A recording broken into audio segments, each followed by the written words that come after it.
How old were you the first time you became aware of your body, not only its needs and desires, but the way other people saw you, the way your body influenced the reactions of those around you? How old were you the first time you hated your body, stood in front of the mirror at night growing steadily toward the edges saying, please God, if you exist, make me stop growing?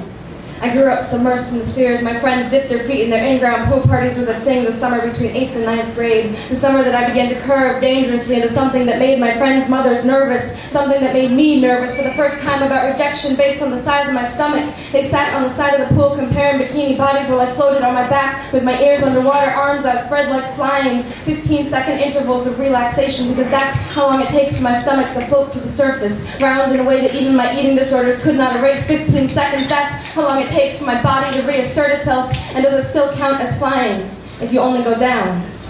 Like going down on boys in the back seat of their mother's car in 9th grade, and I know I'm not the only girl doing this, but I'm the one they don't take to the movies first. I'm the one they don't talk to in school the next day, saving their words to that darkest corner of the parking lot. You all know it. One eye peeled for cops, for other couples who might recognize my messy hair over the line of the car windows and jump to the correct, no, never that, never her conclusions. The other closed against my physical reality. I have been called more names than I knew existed in my high school. Shush, honey. Just close your eyes and make believe.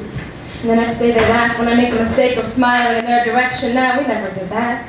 She's a dyke.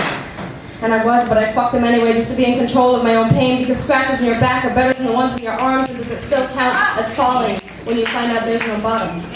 Does it still count as fucking if you only go down? Because if it does, then I fucked every man or woman placed before me. Every positive aspect of my life, every ideal I ever wanted to live, until I ended up fucking my life so hard my heart stopped for 15 seconds, and I know because that's how much of the song I missed. I know because I played it back later with a stopwatch. 15 seconds, that's how long it takes for my body to reassert itself. And does it still count as falling when you find out there's no bottom?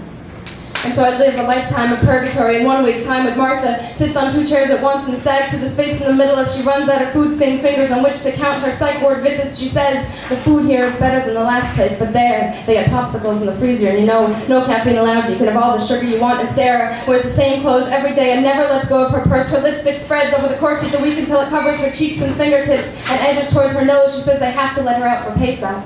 But she doesn't know what day it is this year. Louis says he's Bob Marley reincarnated, but also Jesus Christ in between the spaces in his teeth. I can hear his music even when he's not singing, which is almost never. And Mark isn't crazy, he's just angry. Those bastards in Washington, why aren't we as angry as Mark? And Andy just drank so much he burned out his speech patterns. 1 grunt means light my cigarette, 2 means I just pissed my pants, and I'm lying alone in bed after my first full meal in 3 months, wondering what they're writing about my failure to socialize, wondering where I fall on their spectrum of sanity. And when I finally remember how to laugh out loud, it reverberates through the time-bleached over bright hallways until everyone, Martha, Sarah, Louis, Mark, Andy, were all laughing, making nurses count heads nervously. And does it still count as flying if it was an accident? Because that's what I call it these days, my accident. It took me 2 days to piss the pills out of my system and regain consciousness, and 3 more to convince them I didn't mean it. They let me go for PSi. And Sarah didn't say goodbye like the others. Sarah with no accident, just well-intentioned relatives and lipstick will travel us. They handed me my car keys and said, don't forget, you promised you were better now. And maybe my problem is that I've always been too good of a liar because I can make you believe anything, so imagine this.